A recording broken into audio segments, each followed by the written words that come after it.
यदि हम कर्म बुरा करते हैं तो 4 दिन भले हम चमक लें, इसके बाद हमको गिरना पड़ेगा। तो बुरा कर्म का बुरा फल भोगना पड़ेगा, अच्छे कर्म का अच्छा फल। तो वो तुम्हारे साथ बुरा कर रहा है, तुम उसके साथ अच्छा करो तो तुम्हें अच्छा सुख मिलेगा और वो परिणाम में दुख भोगेगा।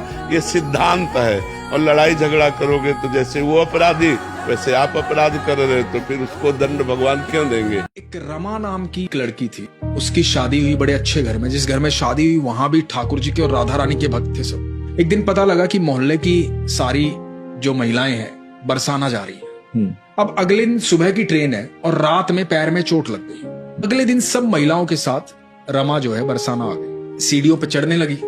सब महिलाएं थोड़ा सा आगे चली गई, पैर में चोट लगी थी, थोड़ा धीरे धीरे चला जा रहा था। जब कुछ एक सीढ़ियां चढ़ गई तो एक बड़ी सुंदर सी कन्या आई। उसने कहा, मैया चलो मैं सहारा देती हूँ, मैं चढ़ा देती हूँ आपको, मैं ले चलती हूँ अटारी तक। रमा ने कहा कि ठीक है बेटा। तो अब वो जो कन्या थी वो सहारा दे करके रमा को ऊपर चढ़ाने लगी। तो रमा ने पूछा, री तेरा नाम क्या है? तो बोली, मैया मुझे सब लाडो कहते हैं। बड़ा प्यारा नाम है भी तू, लाडो। कितनी सुंदर कितनी प्यारी है तू। ऊपर जाकर के उसने कहा, मैया एक बात तो बताओ, मैंने तुम्हें ऊपर तक चढ़ाया, तुम मेरे लिए लाई क्या हो?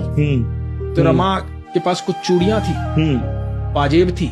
सोचा छोटी बच्ची है, पहनेगी, सुंदर लगेगी, उसको दे दी। बोले, मैया ये तो श्रृंगार का सामान है, ये तो अधूरा है। रमा ने कहा कि बेटा कल फिर आऊंगी, अब मैं सारा आज दे दूंगी तो कल मुझे कौन चढ़ाएगा ऊपर? कल सुबह मिलना तू मुझे। अब रमा उसके लिए चुनरी लेके आई, लहंगा लेके आई। अब रोज रमा कुछ न कुछ उसके लिए लेके आती। 6 दिन तक ये सिलसिला चलता रहा। 6ठे दिन जब रमा पहुंची तो उस कन्या के साथ एक बड़ा सांवला सा, सुंदर सा, मोटी मोटी आंखों वाला एक बच्चा भी था। तो लाडो ने कहा कि मैया ये मेरा सखा है, तुझे इसके लिए भी कुछ लाना पड़ेगा। तो रमा ने कहा कि बेटा कल लेके आऊंगी इसके लिए कुछ। 7वें दिन जब पहुंची रमा उसके सखा के लिए पीतांबरी लेकर गई, मोर पंख लेकर गई, मुकुट लेकर गई, बांसुरी लेकर गई, कान्हा जी के रूप का सारा सामान लेकर गई कि ये इस पे सुंदर लगेगा। तो फिर रमा ने पूछा कि बेटा एक बात तो बता, मैंने तुझे इतना श्रृंगार का सामान दिया, चुनरी दी, लहंगा दिया, ये सब कुछ दिया, पर तू पहनती तो है नहीं। तो बोली, अरे मैया कल राधा अष्टमी है ना, कल पहनूंगी। तो रमा ने कहा ठीक है बेटा। अब अगले दिन थी राधा अष्टमी। अगले दिन रमा वहां पहुंची, पैर काफी हद तक ठीक हो गया था। अब नीचे देखा सीढ़ियों पे कहीं लाडो दिखाई नहीं दी। आज भीड़ भी बहुत है, राधा रानी के दर्शन करने वाले भी बहुत आए हैं। तो हो सकता है भीड़ में इधर उधर कहीं बैठ गई हो। ये कह रही थी राधा अष्टमी पर तैयार होके आएगी और कल तो मैं चली जाऊंगी यहां से।